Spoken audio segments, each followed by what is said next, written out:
E o que cobre essas colunas?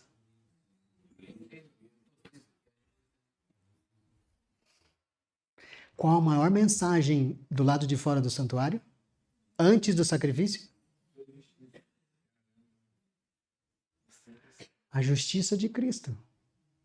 Cordeiro de Deus, Senhor Jesus, nos dá perfeita paz e luz, de nossa angústia nos livrou e nos conforta em seu amor. Para eu não esquecer, primeiro, eu gostaria de agradecer o convite. A gente orou junto, não dei resposta na hora, né, irmã Cleuma? E Deus providenciou para que nós pudéssemos estar aqui.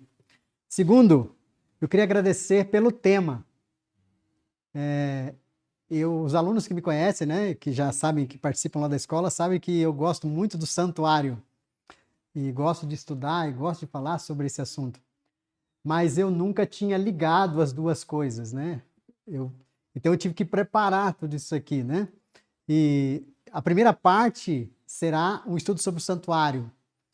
E a segunda parte é a ligação da justiça de Cristo. E eu confesso para vocês que, primeiramente, esse congresso já fez efeito para mim. Amém. Confesso que quando eu cheguei aqui, eu sentei ali no fundo quando vocês estavam cantando e eu olhei para aquela imagem que está escondida aqui atrás, eu comecei a chorar ali atrás. Porque quando a gente entender isso, nós vamos fazer um grande barulho no mundo. E a minha tristeza é que muita gente ainda não entendeu, como eu também não entendi.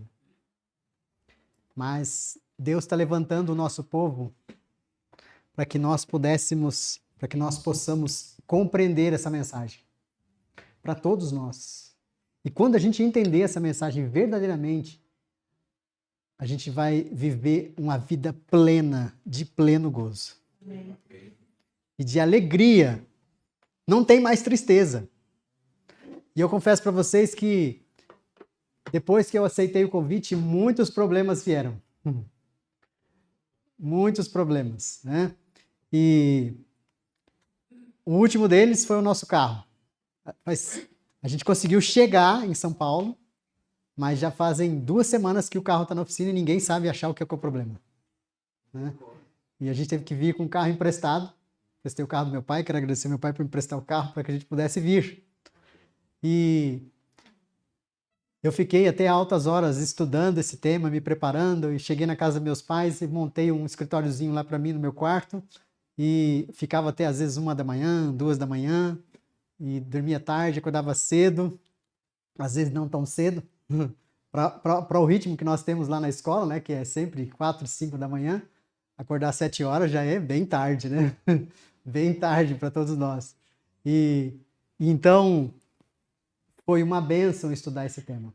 Foi muito gostoso.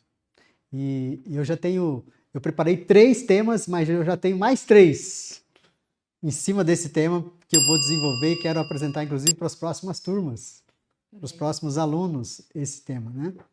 Vou acrescentar junto às aulas que eu já apresento lá na Escola de Cristo. Eu quero também agradecer a minha família. Está aqui comigo, minha esposa, meus filhos estão lá no fundinho lá, não? Quer vir aqui?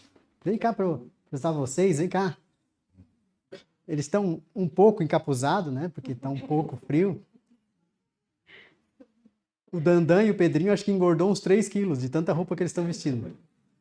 2 calças, 2 camisas, 2 blusas, né? Essa é minha esposa, a mulher mais linda do mundo depois da de vocês, tá bom?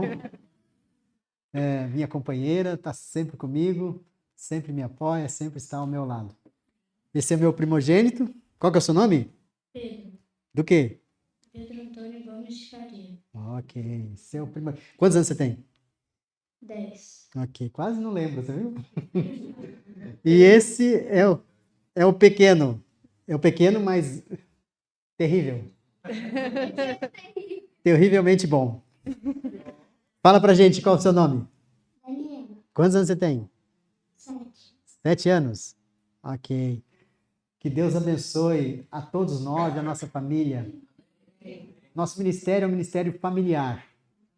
E nós entendemos Malaquias 4, 5 e 6, que Deus vai usar as famílias para terminar a obra.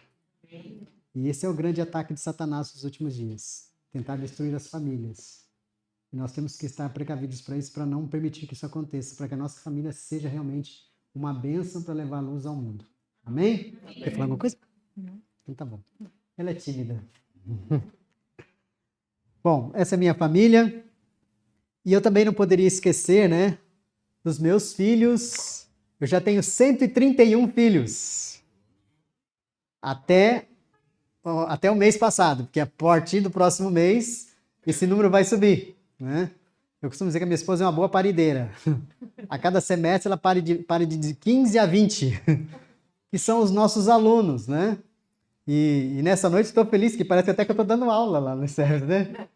Vamos mostrar aqui os meus alunos. Vamos lá, eu sei que a tia já fez, mas vamos lá, eu quero ver os meus alunos aqui, os alunos da Escola de Cristo. Vamos lá, fica de pé aí. Na última, vamos lá. Tem 3 ali, tem mais um aqui. Tá faltando gente. Cadê o Isaac? Isabelle está lá no fundo. Isaac já vai ficar disciplina, vai ficar sem internet hoje. Que bom ver vocês aqui. Fiquei muito feliz de encontrar vocês aqui, viu? São alunos que se formaram agora na última turma, que é a 9ª turma da Escola de Cristo. Nós vamos para a 10ª, que começa agora no dia 2 de agosto. E fiquei feliz também de receber cartinhas lá no meu quarto.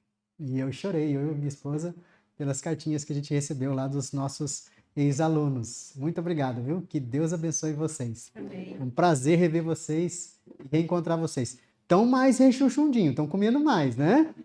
Estão vendo aí, alguns aí já vi que deu uma engordadinha, né? Bom, quero agradecer ao pessoal que está trabalhando. A sopa estava maravilhosa. Que delícia de sopa. Eu e minha esposa estávamos em jejum, né? A gente terminou o jejum com essa sopinha de vocês aí. E estava uma delícia. Muito obrigado. Eu sei como dá trabalho, eu sei. A gente sabe como funciona, né? A gente que é lá do ICEB sabe como funciona as correrias, né? De preparar tudo, né? De correr, pessoal que chega antes, que vem mais cedo, que dorme mais tarde, que tem que preparar tudo e muitas vezes nem consegue aproveitar. E eu fico feliz que eu ouvi aqui a irmã Clema dizendo que o pessoal da cozinha vai poder aproveitar o máximo possível, porque não vai ter aquele negócio de lavar louça. E a gente também pode colaborar, né, irmãos? A gente também pode colaborar. Assim como lá nos service, às vezes as pessoas estão lá nos visitando e falam assim, eu posso dar uma ajudinha aqui? Vai lá, se for possível, se autorizarem, vai lá, dá uma ajuda, arruma aqui, deixa a cadeira em ordem. É sempre bom. E nós juntos todos podemos cooperar uns com os outros, né? Amém? Quem veio buscar uma bênção, levanta a sua mão. Amém. Você vai para casa com essa bênção, viu? A gente vai terminar todo dia com essa pergunta aqui, tá ok? Então, queria começar com uma palavra de oração. Vamos, aqueles que puderem, vamos ajoelhar? Vamos orar?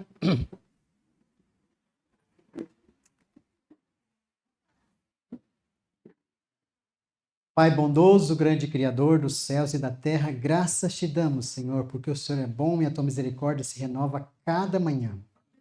Estamos felizes de estarmos aqui, Senhor. É um número de pessoas que vieram de longe, de perto, para ouvir a tua palavra. Que elas não venham ouvir uma pessoa, mas ouvir o que o Senhor tem para nos dizer. Que em nós o teu Santo Espírito possa falar e nós possamos estar com o coração pronto para ouvir. Amém. Se hoje ouvir a sua voz, não endureçais o vosso coração. Amém. Que isso se cumpra em nós, Senhor. Que estejamos aqui abertos, alegres e felizes por receber a tua palavra. Amém. Usa-me conforme o teu querer e a tua vontade. Eu entrego-me em tuas mãos para que o Senhor fale através de mim. Que o Senhor possa me usar de acordo com a tua vontade. Amém. Que não fale eu, mas que o Senhor fale através de mim. E que cada um de nós possamos receber bênção e luz que vem do céu. Amém. No teu trono de graça, em nome de Jesus. Amém. Amém.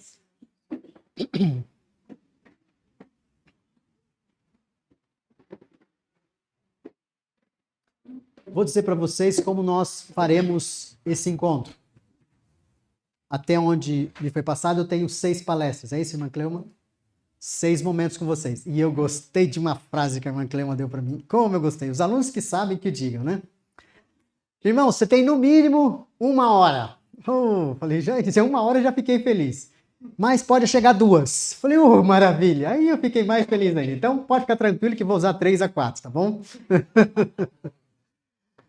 Bom, nós vamos iniciar, e esse assunto que nós vamos estudar, é uma sequência. Eu não vou dar um fim hoje. Então, nós vamos começar primeiro estudando detalhes do santuário. Aqueles que já assistiram meu estudo do santuário, com exceção dos alunos, quem já assistiu meu estudo sobre o santuário? Ok. Então, aqueles que não assistiram vão reassistir. E aqueles que já assistiram vão ver coisas novas, inclusive a apresentação. Porque eu quis, assim, eu quero fazer algo diferente, né? Coloquei só aqueles PowerPoints que a gente tinha, não. Peguei lá, já que já temos a tal da inteligência artificial, vamos ajudar, né? E corri atrás disso para a gente poder usar isso aqui também, para que fique mais visível. Porque algumas pessoas, elas gostam de toque. Algumas pessoas gostam de ouvir. E algumas pessoas aprendem vendo. Então a gente tem que chegar ao máximo de número de pessoas, falando, ouvindo, para que todos possam compreender. E hoje o que nós vamos começar estudando, os detalhes do santuário, nós vamos começar hoje, amanhã pela manhã e amanhã à tarde. E amanhã à noite a gente começa a entrar na justiça de Cristo. Tá bom? Ok? Estamos entendidos? Como vou dizer, a irmã Clema disse, vamos ser pontuais. Vocês vieram aqui para ouvir. Não me ouvir, para ouvir o Espírito de Deus. Vamos chegar na hora, para a gente não atrasar e para a gente ter tudo certinho, tá bom? Não é só chegar na hora da palestra. É chegar na hora em todos os momentos, porque senão uma coisa vai atrasando a outra. Tá bom? Bom, esse aqui foi a tela que eu criei para todas as apresentações, que vai ser essa aqui. Justiça de Cristo, a justiça pela fé e a mensagem do santuário. Se você ouvisse falar do santuário, eu comecei a me interessar por santuário, eu não sei quantos de vocês lembram de um, eu esqueci, ele era apresentador da Novo Tempo, um que falava sobre escola sabatina, hoje ele já está mais fortinho, já aposentou, acho que é não lembro, não vou falar o nome que eu não vou ler. Lanza, isso, quem falou? Lanza. Ele gravou, ele tinha cabelo na época, né? Bastante cabelo. E aí, ele gravou um estudo sobre o santuário. Eu comprei na época, que era um VHS. Sabe o que é VHS? Tem gente que nem sabe também o que é isso, né? Aquelas fitas desse tamanho, assim, cassete. Você colocava no videocassete, assistia e tal. E eu comprei naquela época, porque eu tinha um pastor chamado Jorge Anacleto, não sei quantos de vocês conhecem ele, pastor Jorge Anacleto, e ele dizia assim na igreja onde eu frequentava, ele era o pastor da minha igreja, falou assim, o santuário, eu já estou quase ficando com a voz dele, sem ter que forçar. O santuário é a coluna dorsal do adventismo. E eu não entendia nada. Eu falei, que é isso de santuário ser a coluna dorsal do adventismo? E aí depois eu ouvi ele falar assim, é impossível, ele dizia que a única igreja que tem como no corpo de doutrinas o santuário é a igreja adventista. Eu falava, por quê? Porque se outra igreja tiver, o que ela vai ter que ser? Adventista. Não tem como. E eu falei assim, eu quero saber sobre isso. E aí eu peguei, comprei esse material dele, e eu tenho, acho que até hoje na casa do meu pai guardado essa fita cassete sobre o santuário. E ele falava alguns detalhes sobre os ângulos, cálculos matemáticos e tal, era isso que ele apresentava. Mas quando eu comecei a aprofundar mais sobre o santuário, eu comecei a vendo os detalhes, as maravilhas que estão ali dentro, eu comecei a entender uma frase de um amigo que dizia que o santuário, alguns não vão saber nem o que é isso, alguns mais jovens, é o flanelógrafo de Deus, para apresentar aos seus filhos como ele vai salvá-los. Que coisa linda! O flanelógrafo de Deus. O santuário, ele é a imagem em maquete do plano da salvação. É como se a gente dissesse assim, você não está entendendo? Não. Quer que eu desenhe? Jesus falou assim, você não está entendendo? Eu vou fazer uma maquete. Eu vou criar um plano arquitetônico do plano da salvação para que você possa entender. E sabe qual é o problema? Que a gente tornou o estudo do santuário algo tão monótono e a gente achou que esse estudo não é tão importante. E a gente começou a deixar de lado o estudo do santuário. Pois os mileritas, o princípio da nossa igreja, eles compreenderam tão bem o santuário que ligaram, e está totalmente ligado às profecias, que eles conseguiram entender todo aquele cálculo matemático das 2.300 tardes, manhãs. Quando nós entendemos o santuário, nós vamos começar a entender Daniel e Apocalipse. Porque ele é o pano de fundo desses dois livros. Que a gente possa sair desse fim de semana aqui realmente compreendendo qual é a mensagem de Deus para nós. Amém. Nesses últimos momentos da história. Você acha que nós estamos nos últimos momentos da história ou não? Sim ou não? Sim. Você acha que vai mais 100 anos? Não? Não. Tá. A gente não pode ficar fazendo cálculo, mas a gente vai falar data, tá bom?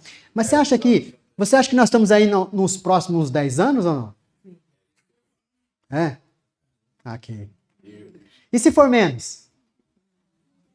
E se eu disser para você que pode ser menos? Eu não estou marcando data, quero que você entenda isso. Se for menos, não é 100 anos, não é 10 anos. Se for menos, eu estou pronto. Eu estou pronto? Porque se eu tenho entendimento de que nós estamos próximos, nós devemos estar prontos, não é? Nós devemos estar prontos. E alegres, porque está chegando a hora. Está chegando o momento. Que nós possamos estar prontos. Amém. Quando o Senhor nos chamar. Amém. Então, a justiça pela fé, Deus mandou construir um santuário. Deus pediu para Moisés, Moisés, onde meu povo mora? Senhor, o teu povo mora em cabanas, mora em barracas. Moisés, eu não quero mais você subindo aqui no monte e eu falando com você e você levando a mensagem. Eu quero descer. Eu quero morar junto com o meu povo. Que coisa linda! Você sabia que no paganismo o homem monta um altar e oferece um sacrifício para ver se Deus o aceita? Isso é paganismo. O homem monta um altar para oferecer um sacrifício para que Deus o aceite. No cristianismo, o Deus do céu constrói um altar, se sacrifica para que você o aceite. Você consegue entender isso? A maravilha que é essa mensagem. O Deus do universo, o Criador do universo, ele se entregou por nós. E a pergunta que eu faço para você nesta noite é a pergunta que Deus fez para mim e vai fazer para você. Aceitarás tu? Vamos lá, os alunos que já sabem? Diga lá, Isa. Vamos repetir? Eu vou falar e vocês repetem depois, tá bom? Aceitarás tu a minha aceitação de ti? Vamos lá?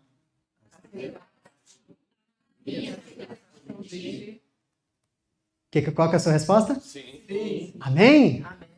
Que você aceite. Cristo está dizendo, eu te aceito, meu filho.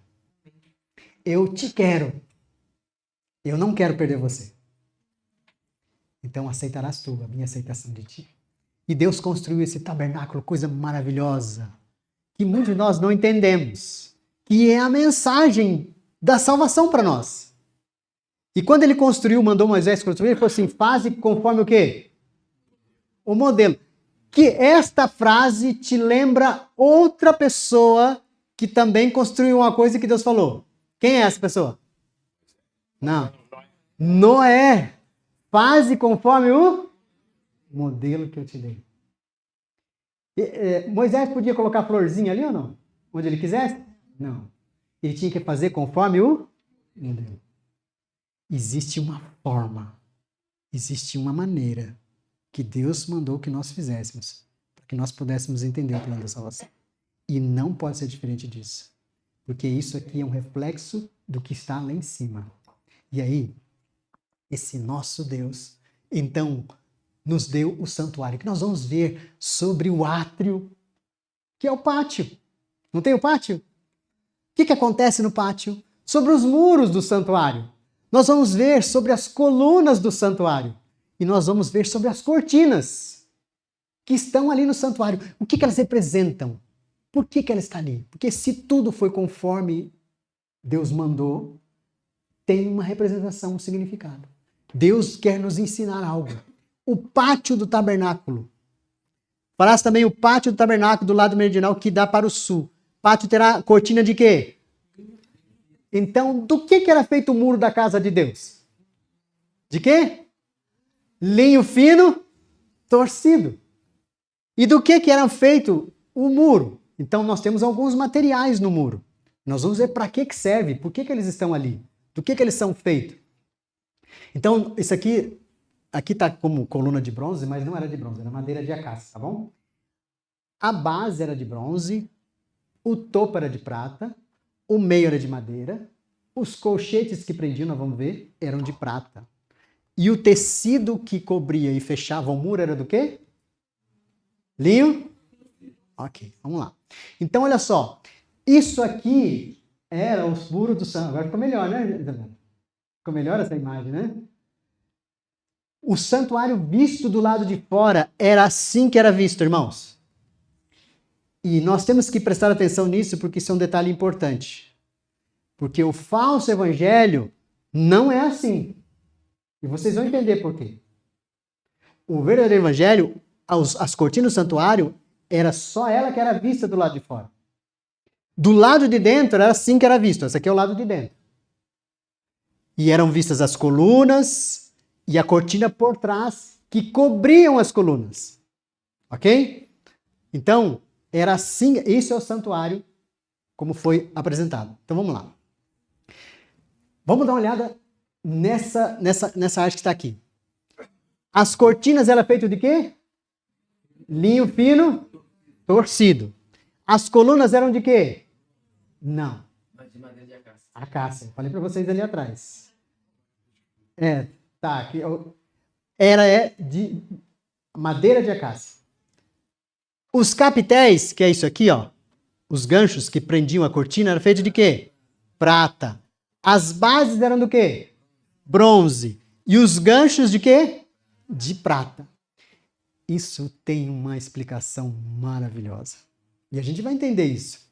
Então, isso aqui eram os muros do santuário. Qual o maior item do santuário? Qual o maior item? Não. Os muros. É o maior item. Nós vamos ver o tamanho dele. Vamos ver se eu tenho aqui nessa próxima imagem. Cadê? Ó, então as colunas eram de bronze, na verdade eram de madeira de acácia, tá ok? Com capitéis de prata e as bases de bronze. E elas eram feitas de madeira de acácia. Vocês já viram madeira de acácia ou não? A madeira de acácia ela tem alguns detalhes. Primeiro, ela é muito resistente. Dura. Muito dura. Difícil de trabalhar. Mas também não dá bicho, não dá cupim. Mas ela tem um detalhe. Ela tem muitos nós. O que ela tem? Nós. Então o artífice, quando trabalhava com ela, ele começava a trabalhar nessa madeira e ele tinha que tomar cuidado quando chegava nos nós, porque se de repente ele passasse ali de tal forma, aquele nó saía e ficava um buraco na madeira. E isso era ruim, ele tinha que começar de novo.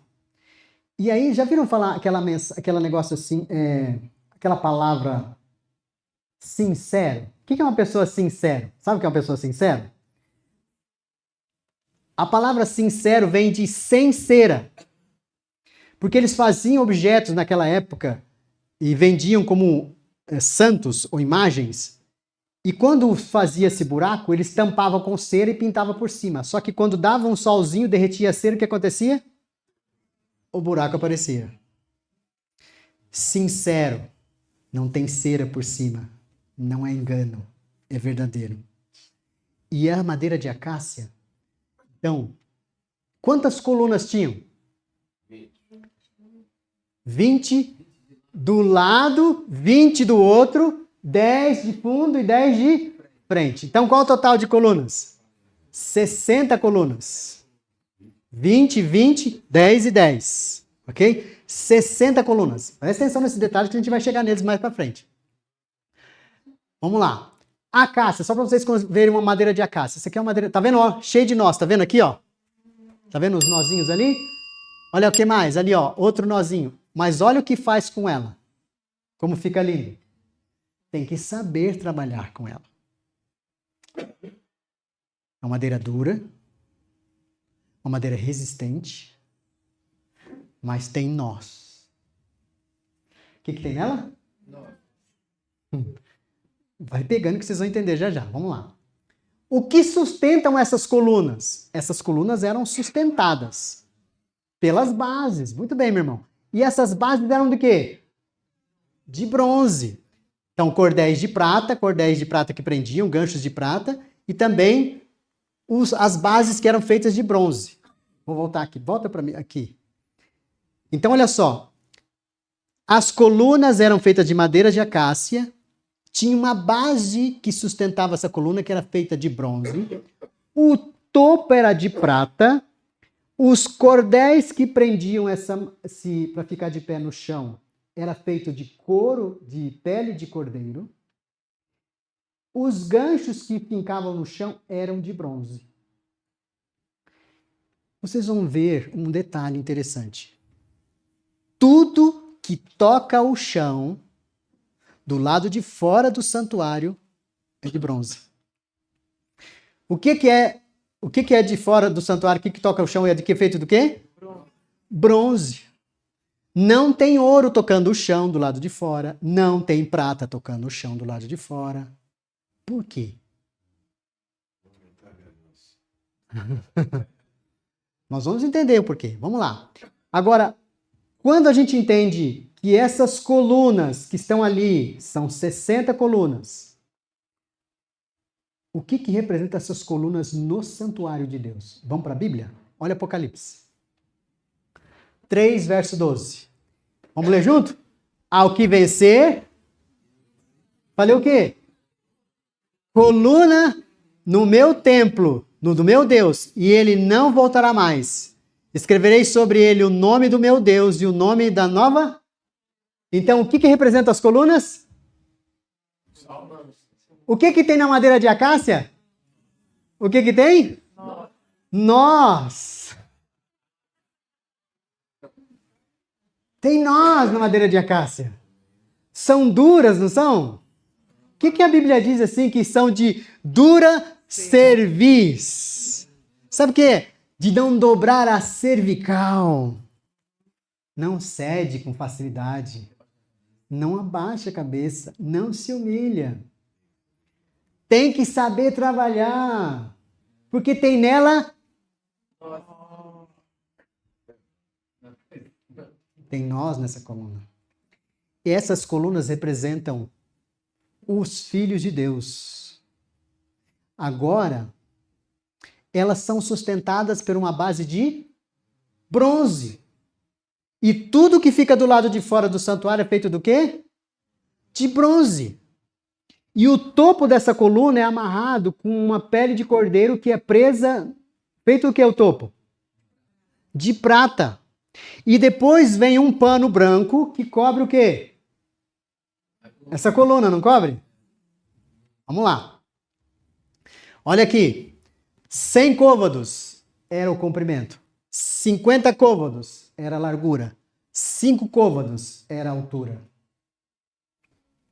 60 colunas. Esse era o tamanho do santuário. Então, sabe o que é um côvado? É a medida da ponta do cotovelo até a ponta do dedo maior. Naquela época, ele variava entre 45 centímetros e 50 centímetros. Para a gente arredondar, vamos deixar 50 centímetros. Então, quanto tinha de comprimento? Quanto tinha de comprimento? 100 côvados. Quanto dá em metros? 50 metros. Qual era a largura? 50 côvados, que dá 25 metros. Esse era e a altura? 5 côvados. Qual a altura? 2,5 metros. 2,5 metros. Essas cortinas cobriam todas as colunas. E essas colunas só eram vistas quando se entrava dentro do santuário. Do lado de fora só via sombra. Vamos lá. Pode passar o próximo slide. Olha o que representa essa cortina que cobre. Apocalipse 19, 7 e 8. Vindas são as bodas de quem? Do Cordeiro. E já a sua esposa foi-lhe dado que lhe vestisse o quê? Linho fino, puro e resplandecente. Porque o linho fino é o quê? Qual o maior item do santuário? O muro. A base de bronze. Vamos ver já o que representa. Mas já vimos que a coluna representa quem? Nós. E o que cobre essas colunas?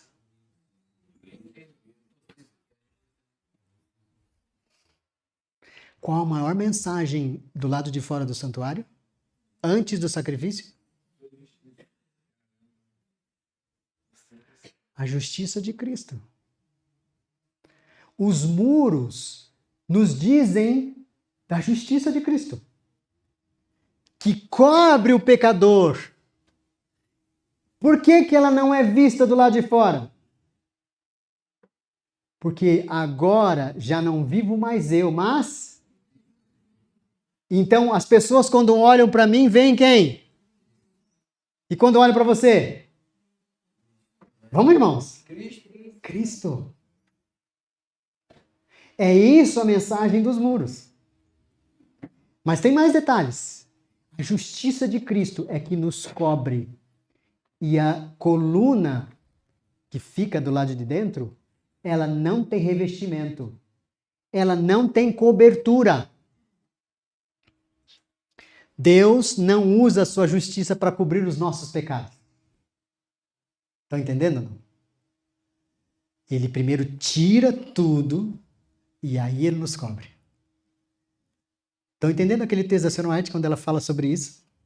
Que a justiça de Cristo não é uma capa para cobrir os nossos pecados? Por isso que a coluna era nua. Ela não tinha revestimento. Ela tinha uma base e um topo. E ela era nua. Como foi que o nosso Salvador foi morto?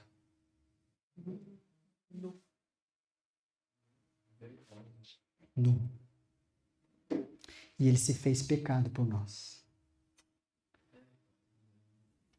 Vamos dar um obrigado para o nosso Senhor Jesus. Obrigado, Senhor. Muito obrigado, Jesus. Eu estava sentado ali e olhando aquela imagem de Jesus. E ele está aqui com uma roupa, não é? Mas ele não estava com essa roupa. Diante dos seus amigos, diante da sua mãe, numa cultura onde a nudez não é como hoje. Numa época onde estar nu era bem diferente de hoje. E ele fez isso por mim. Ele fez isso por mim. Ele ficou desnudo para o universo todo. Para me resgatar. Também. Para me salvar. Como posso não amá-lo? Como posso? Como posso não entender esse imenso sacrifício? E agora ele me cobre. Ele não me deixa descoberto. Ele pega a capa que era para cobrir ele e me dá e me cobre. Isso são os muros do santuário. E aí? Deus então pede para que seja construído esse tabernáculo na presença dele. Deus quer habitar no meio do seu povo. Deus quer estar no meio do seu povo. E quando Deus organiza o santuário, ele organiza de tal forma que ele organiza também o acampamento. Não somente dentro, como fora. E ele diz, 3 tribos desse lado, 3 desse lado, 3 lá no fundo, 3 aqui na frente. Moisés fica aqui, Arão fica aqui. Os coatitas, os menonitas ficam aqui, para que eles possam trabalhar aqui. Deus organizou todo o acampamento. Só com a casa dele.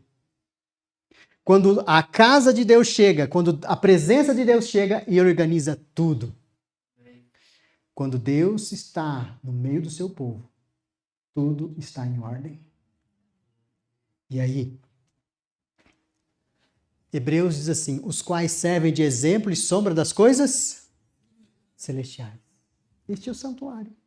É um modelo do que tem lá em cima. Só que o de lá de cima é tão grande, que para ir de um lado para o outro, Deus é transportado numa carruagem, com rodas. Enquanto essas rodas giram, os anjos cantam, Santo, Santo. E ele sai de um lado para o outro, de um santo para o santíssimo, não é perto, é longe. De tão grande que é. E aí, o tabernáculo de Moisés, ele tinha então esta imagem que nós estamos vendo. O pátio, o santo e o santíssimo. Essa era a casa de Deus. E eu vou dizer uma coisa para vocês. Isso aqui eram os muros do quintal da casa de Deus. Ele, como arquiteto, mandou fazer uma casa para ele. Ele falou assim, eu quero colocar lá no meu quintal 2 itens. E Deus mandou colocar no quintal dele 2 itens. Quais são os 2 itens que Deus colocou no quintal dele? O altar de sacrifício e o quê? E a pia. E ele mandou fazer um portão assim, que não é um portão de pouca gente, não. É um portão de muita gente, porque se tem 25 metros de comprimento, o portão tinha 9 de largura. Era bem grande esse portão, não era? Bem grande.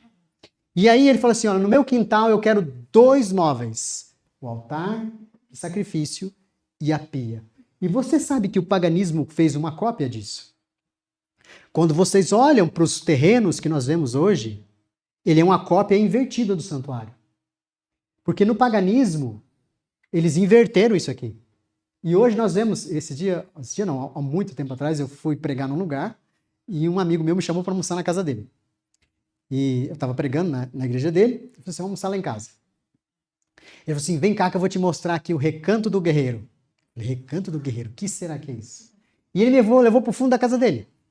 E lá no fundo da casa dele, ele falou assim, aqui está o meu altar de sacrifício. E tinha uma pia. Vocês já perceberam que no paganismo, no fundo da casa, as pessoas têm uma churrasqueira, ou uma piscina, ou uma pia? Uma cópia paganizada do santuário, do plano da salvação. E aí, esse era o quintal da casa de Deus. Ele falou assim, olha, só que aqui nesse quintal, as pessoas podem ter acesso livre. Podem vir aqui. Mas eu quero uma sala. Uma sala onde eu vou receber algumas pessoas, não vou receber todo mundo. Nessa sala, eu vou colocar 3 móveis. Deus mandou colocar 3 móveis na sala dele. Ele mandou colocar assim, bom, como é uma sala fechada, eu preciso de uma luminária. Ele colocou o candelabro. E ele falou assim, como é uma sala fechada, eu quero receber pessoas, eu quero uma mesa com pães para eu sentar e comer com os meus amigos. E ele mandou colocar um aparador também. Que são coisas... Sabe, todo mundo sabe o que é um aparador ou não? Aquele móvel que fica na entrada da casa, que você coloca a chave, a bolsa. Então ali é onde é colocado as coisas que vinham de fora e ficava ali. E aí Deus falou assim, agora eu quero fazer um quarto para mim. No meu quarto, não é todo mundo que vai entrar, não. E também não é toda hora. Na minha sala, eu vou receber pessoas diariamente. No meu quintal, eu recebo vários tipos de pessoas diariamente. Mas na minha sala, é só algumas pessoas, mas diário. No meu quarto, eu quero um guarda-roupa, eu quero a minha cama e 2 seguranças. E aí Deus mandou construir um guarda-roupa para ele, mandou construir 2 seguranças e falou, no meu quarto não quero ninguém entrando toda hora, só uma vez por ano. E essa pessoa entrava lá só uma vez e era uma pessoa separada. Essa era a casa de Deus. E aí, esse nosso Deus, apresentando esse plano da salvação, nos deu o santuário. Tá vendo aqui que tá errado aqui, ó? O que tá errado aqui? Tá invertido, não tá? Tinha que estar assim, não tinha? Aqui tá o falso evangelho, onde o homem continua sendo homem, usando a capa de Cristo. Aqui o verdadeiro, sendo coberto pela justiça de Cristo. Mas olha só, aqui Deus organizou todas as tribos, 3 de cada lado, e cada tribo tinha sua bandeira de identificação. A cada 3 tribos tinha uma bandeira maior. Tá vendo aqui, ó? Essas bandeiras maiores eram 4 símbolos. Uma era um leão, a outra era um touro, a outra era uma águia e a outra era um homem. Será que isso tem relação lá na frente com alguma coisa de profecia? Está lá em Ezequiel e está lá em Apocalipse. Os 4 animais, os 4 seres viventes estão aqui no santuário. E aí, esse era o distrito pastoral de Moisés. Mais ou menos 1.900.000 pessoas. Dá trabalho fazer um congresso para 40, 100 pessoas, irmão? Moisés tinha 1 milhão de pessoas, 1.800.000 pessoas. E aí, Deus providenciava mais ou menos 900 toneladas de comida por dia para eles comerem. Água. Deus, ele era o ministro da saúde, do saneamento básico. Porque ele fala assim, olha, quando vocês forem fazer o número 1, vocês vão fazer assim, assim, assim. Quando vocês fizeram, está lá escrito, tá? Não estou inventando, está escrito desse jeito. Quando vocês fizerem o número 2, vocês vão cavar um buraco e vão enterrar, para que quando eu passar eu não veja nada que saiu de dentro de vocês. Tinha saneamento básico. Tinha saúde da mulher e saúde do homem. As mulheres hebreias davam à luz com mais facilidade, porque eram saudáveis. E os homens também eram mais saudáveis, então transmitiam doenças para suas esposas. E aí esse ministério aqui, Deus criou o santuário e ele ficava no centro. E qualquer rua que você pegasse, você dava para a casa de Deus. Esse é o plano da salvação. Esse é o caminho para a salvação. Ir até o centro e encontrar Cristo lá. E aí, olhando aqui do lado os móveis, nós vemos aqui. Quantos móveis tem no pátio? Quantos móveis tem no santo?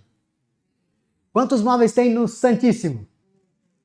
Quantos móveis pertencem ao pátio? Vamos lá. Quantos móveis pertencem ao pátio? Quais são eles? Quantos móveis pertencem ao santo?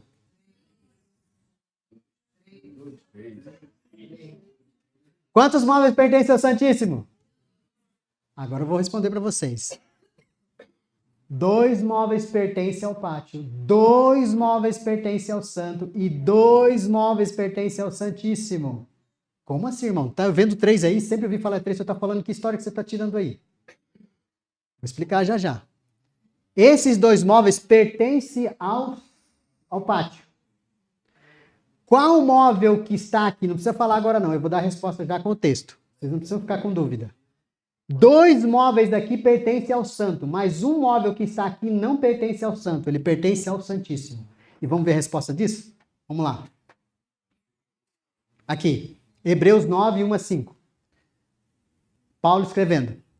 Mas depois do segundo véu, qual que é o segundo véu? O que dá do santo para o Santíssimo. Estava o tabernáculo que se chama Santo. Então é do Santíssimo que ele está falando? E tinha o quê? O incensário de ouro, o que mais? Coberta de ouro por todo ao seu redor. Então, qual o móvel que está no santo, mas pertence ao Santíssimo? O incensário. E por que então ele está no santo? Por que o altar de incenso está no santo?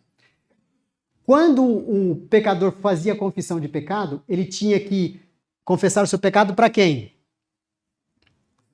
Não. Para o cordeiro.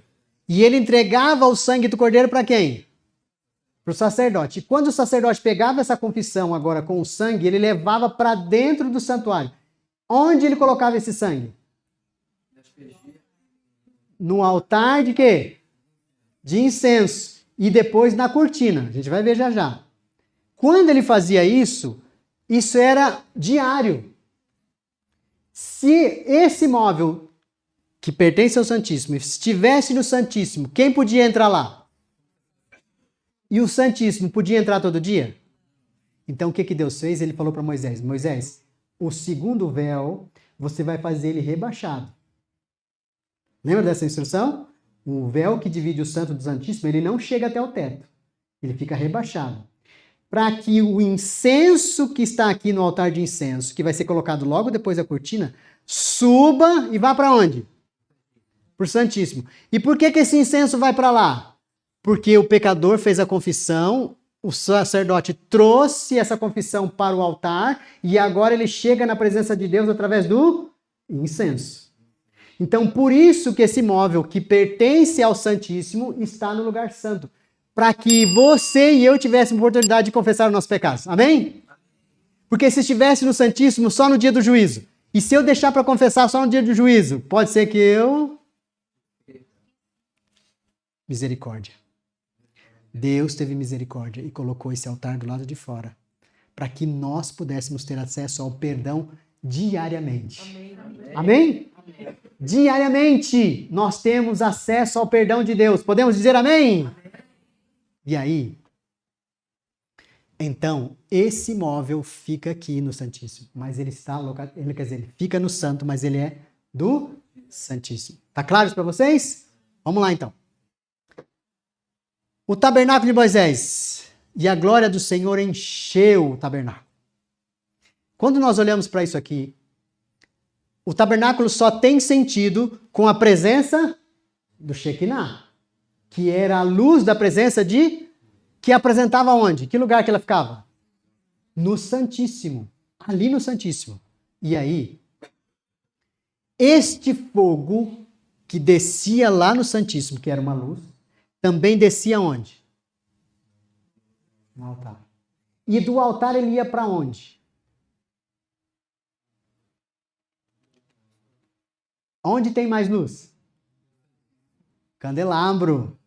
Esse fogo era pego aqui, ele era levado para o santo lá no candelabro. Esse fogo é que acendia o candelabro. Por isso tinha que fazer um sacrifício e depois levar lá para dentro. O que Nadab e Abiú fez foi acender fogo estranho e acender as velas do candelabro sem fazer sacrifício.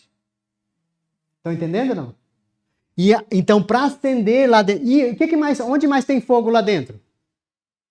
Nós temos no candelabro e onde mais? No incenso. Este incenso também era aceso de onde? Daqui, com esse fogo aqui. Tá ok? Estão entendendo? Vamos lá. Sei que sábado, sexta-noite, o pessoal tá cansado, né? Tá com soninho. Vamos ficar de pé rapidinho? Vamos lá, todo mundo? Fica de pé, só rapidinho. Isso. Fica de pé. Isso. Estica assim, ó. Estica braço. Isso. Sei que sexta-feira vocês estão cansados, foi corrido, né? Isso. Esticou bem? Respira assim, ó.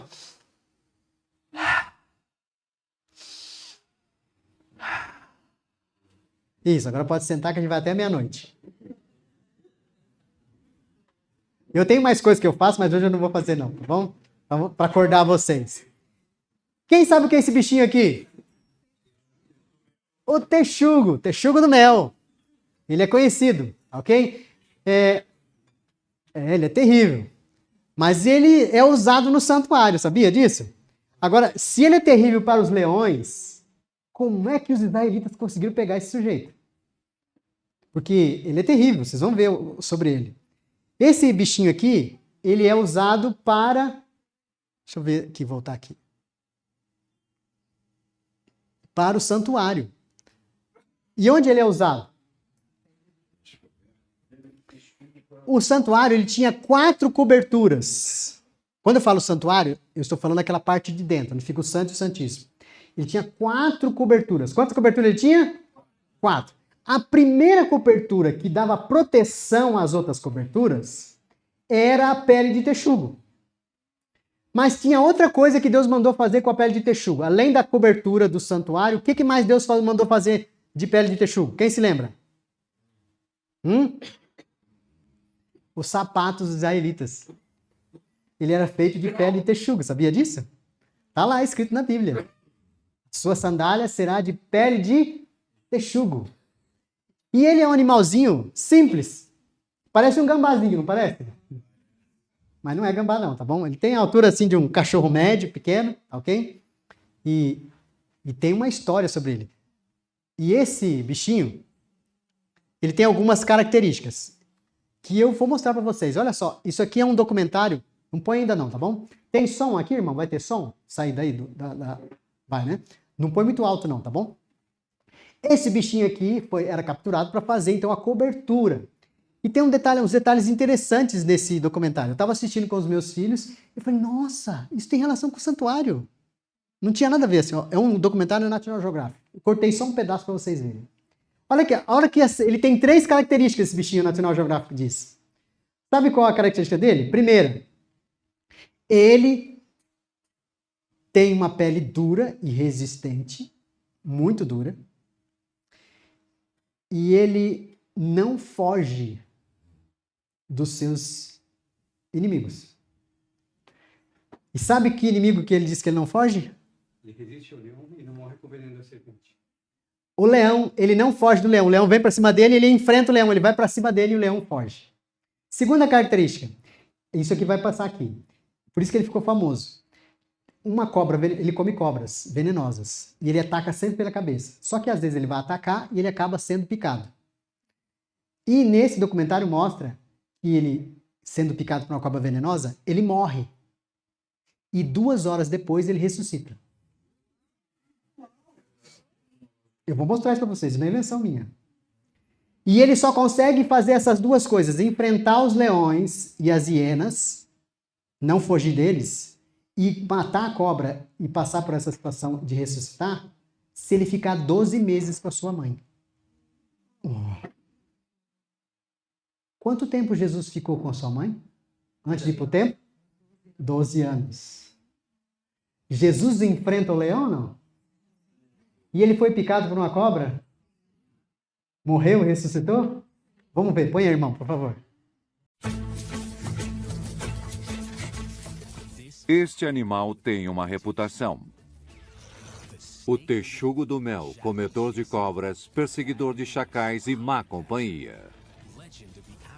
Lenda da savana africana e da internet. O texugo do mel não está nem aí. Ele faz o que quer, certo?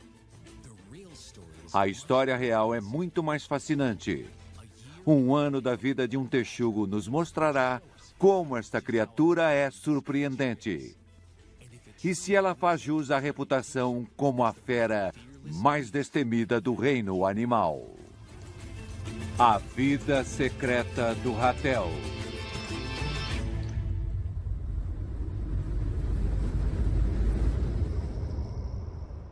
Sul do Kalahari, território do texugo do mel. Os texugos do mel são os zumbis da natureza. Pelo menos esta é a lenda. Estas imagens raras capturam o comportamento notável que deixou o texugo do mel famoso. Um texugo do mel macho caça uma biuta, uma cobra mortal capaz de matar um humano.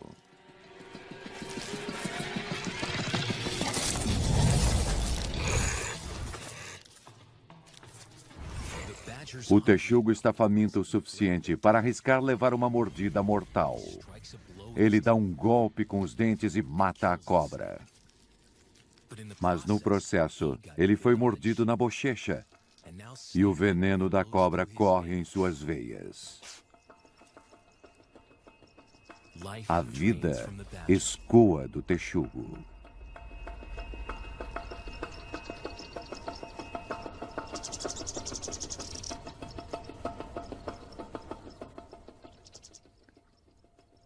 Duas horas depois, ele volta dos mortos e continua o jantar.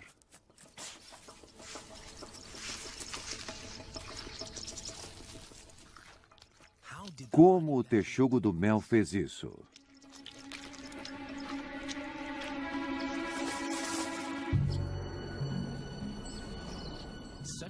Tal façanha leva meses de aprendizado e adaptação. E eles têm uma professora importante, sua mãe. Nos primeiros 12 meses de vida, os texugos do mel ficam perto da mãe. Quando eles têm idade para saírem sozinhos, eles já estão bem treinados nas lições de caça. Sem uma mãe, as chances de sobrevivência de um texugo bebê não são boas. E não hesitarão em caçar um texugo inexperiente. Os texugos do mel aprendem muitas defesas inteligentes. Primeiro, Encare seu adversário. Defenda seu território e confunda o inimigo. Se tudo falhar e você for capturado, não ceda sem lutar. Interessante isso, não é? Será que essa cobertura que cobriu o santuário, que representa o nosso Senhor, tem relação direta com esse bichinho aí? Picado pela serpente, enfrenta o leão e ensinado pela sua mãe e ressuscita. Essa era a primeira cobertura. Quando nós olhamos para o santuário, ele tem 3 partes. Na verdade são 4, mas internas são 3. O pátio, santo, justificação. Onde fica a justificação? No pátio. Qual a maior mensagem, então, do pátio? A justiça de Cristo, que é o muro, não é? Então, a justiça de Cristo, justificação. O que é aqui? Santificação. E aqui? Pergunta para adventista. Quando acontece a justificação? Quando?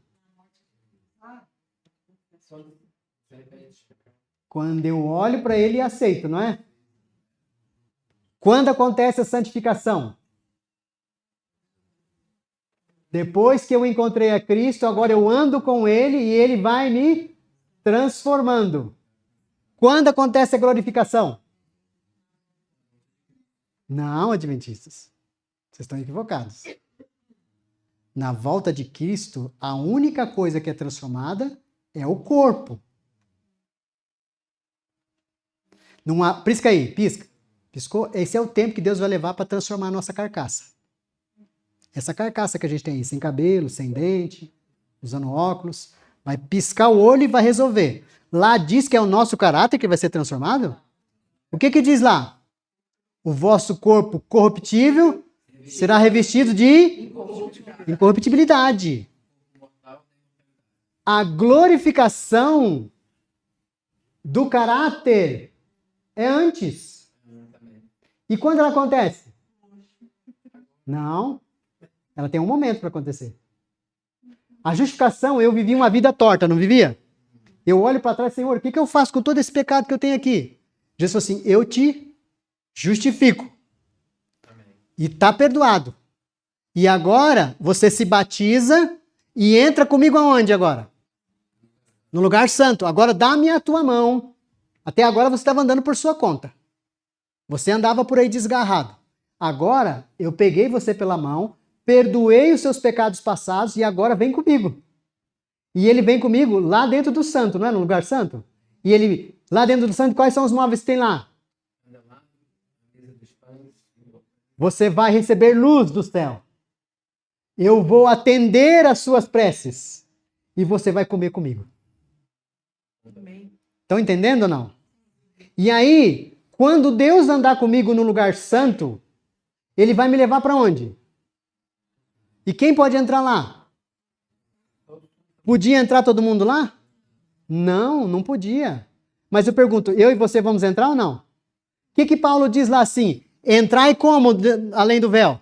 De que forma? Destemidamente. Entrem além do véu. Agora não é mais sacerdote, eu e você. E isso aqui, a glorificação do caráter, acontece em que momento, irmão? Tem um momento que isso acontece. E não é na vinda de Cristo. A vinda de Cristo é a transformação do corpo. Tá claro isso para vocês? Então a glorificação do povo de Deus acontece no momento antes. Quando? No selamento, irmãos. O selamento é onde nós vamos... O caráter de Cristo é glorificado em nós. Estão entendendo ou não? Então eu pergunto para vocês, nós aguardamos qual glorificação? Qual que você está se preparando? Nós temos que nos preparar para a glorificação do selamento, não do corpo. Estão entendendo ou não? Porque eu posso ficar pelo caminho, não posso?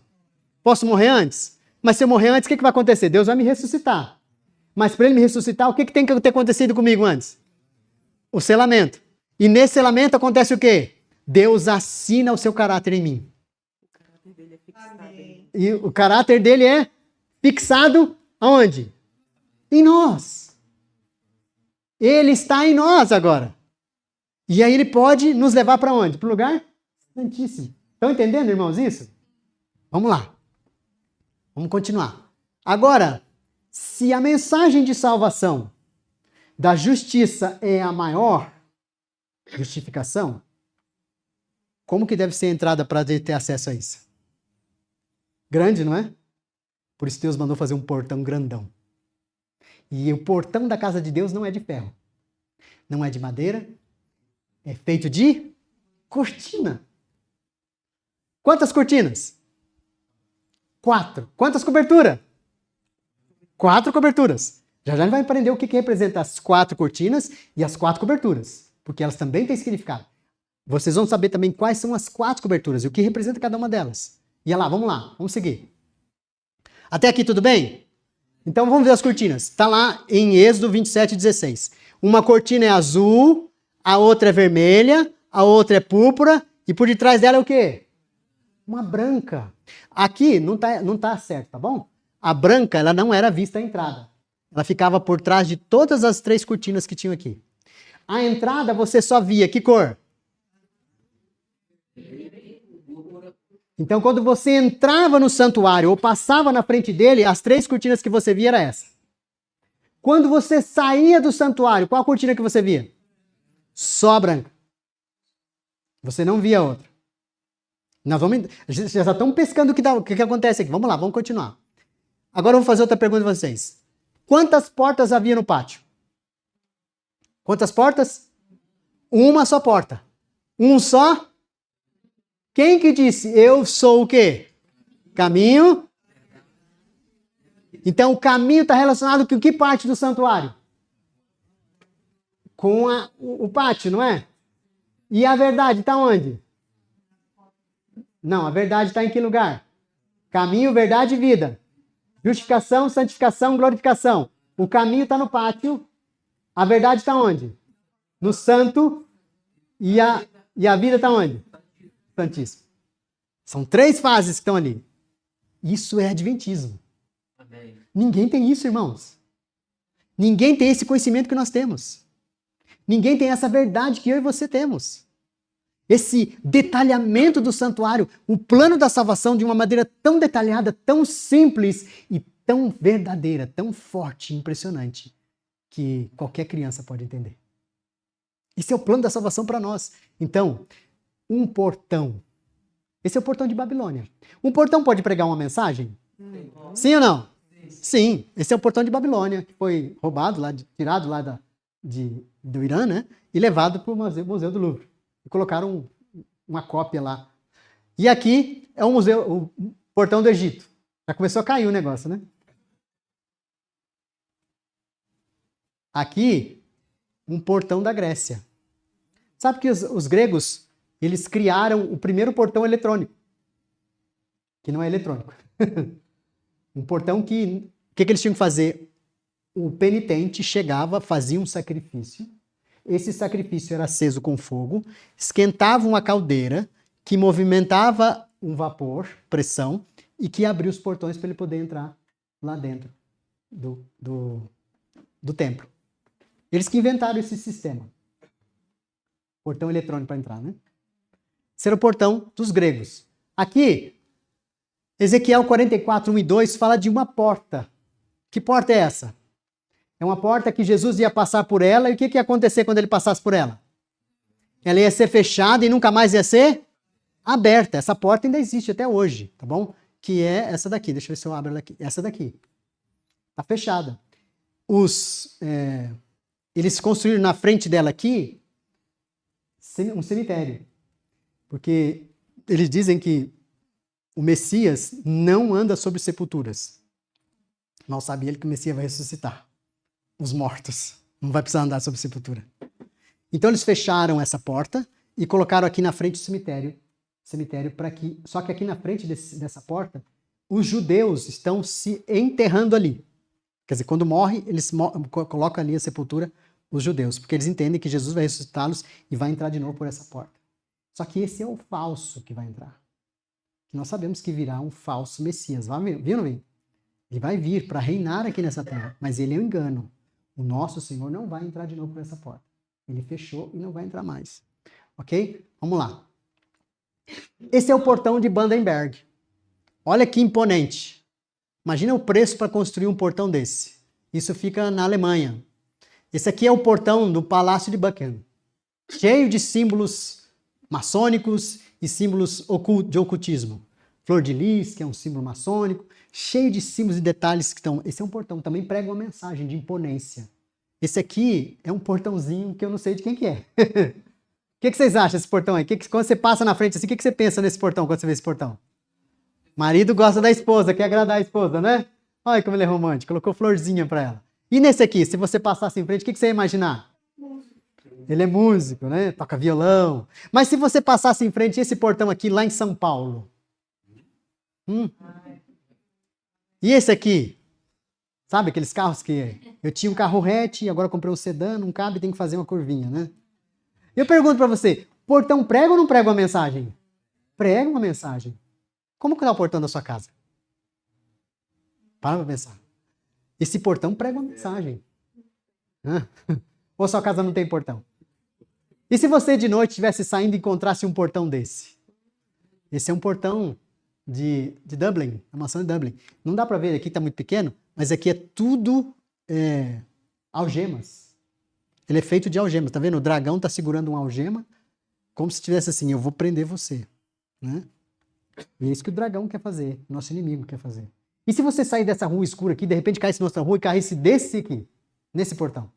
É de assustar também, não é? Esse é de Anthony Gaudi. Também é um portão que prega uma mensagem. E esse aqui? O que é isso aí? Um outdoor, não é? O outdoor prega uma mensagem? Tem outdoor na Bíblia? Será que Deus criou outdoor? O que vocês acham? Abra sua Bíblia em Abacuque, capítulo 2. Vamos ler o que está lá em Abacuque, capítulo 2. Abacuque 2 vai falar de um outdoor que Deus mandou fazer. E o que está escrito nesse outdoor? Abacuque, capítulo 2.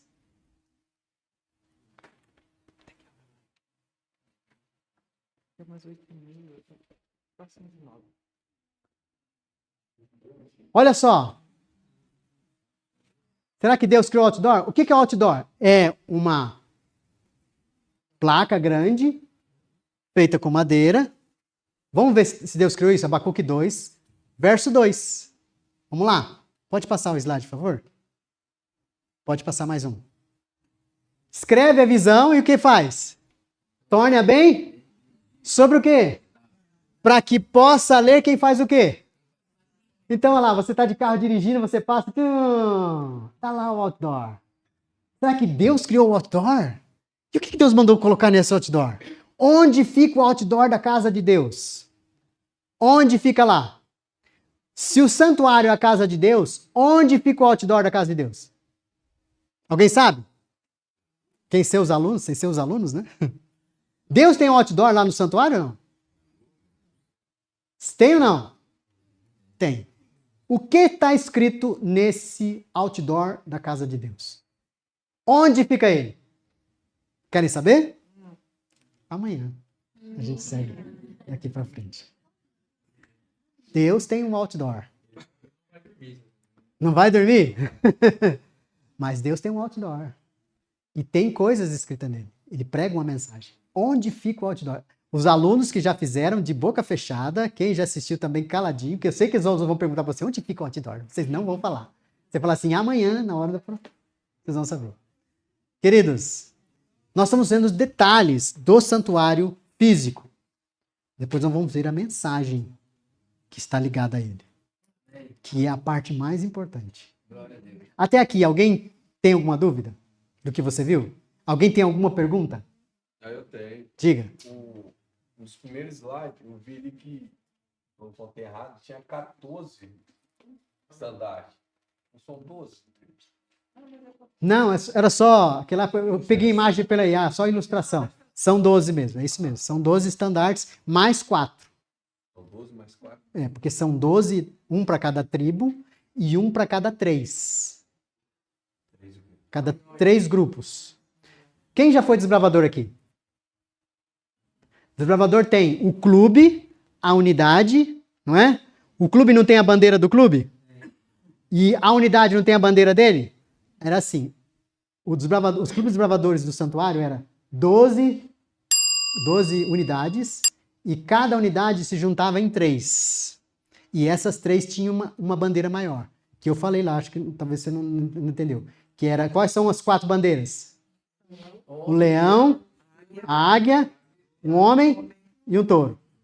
Que representa cada 3. Então são, além das 12, tem mais 4 bandeirolas. Ok? Entenderam? Ficou respondido? Alguém mais? Tem alguma pergunta?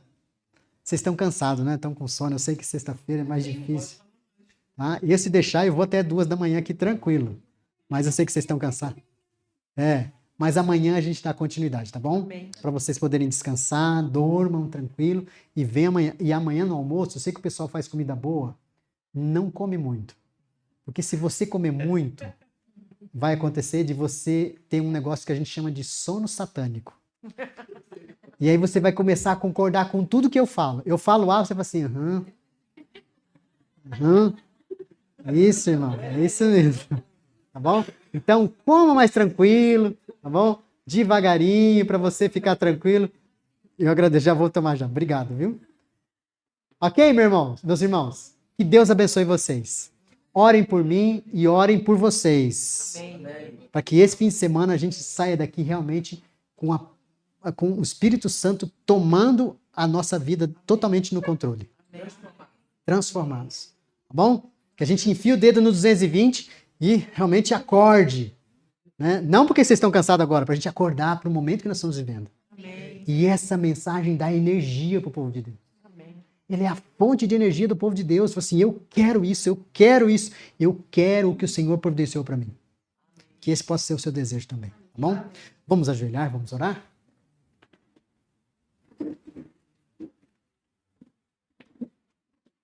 Oremos. Pai bondoso, grande Criador dos céus e da terra, graças te damos, porque até aqui o Senhor cuidou de cada um de nós. Amém.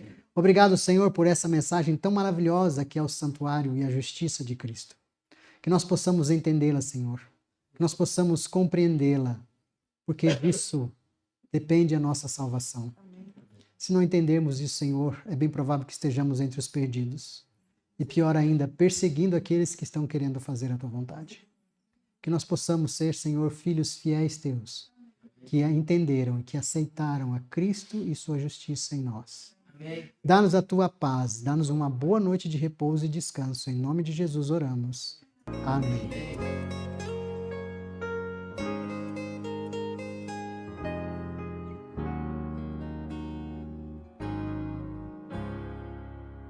Dai glória ao Santo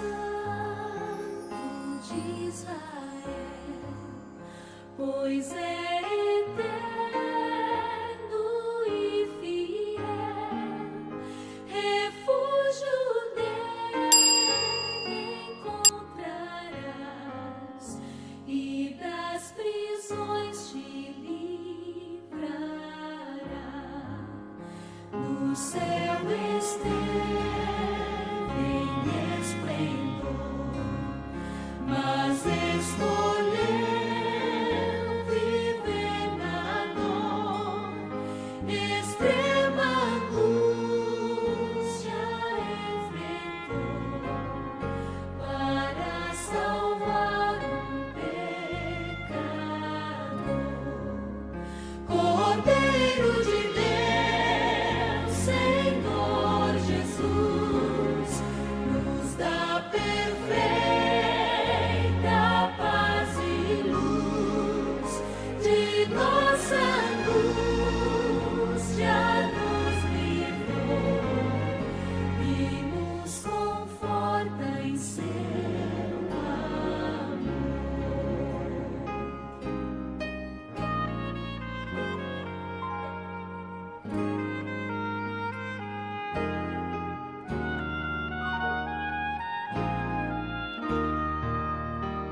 O céu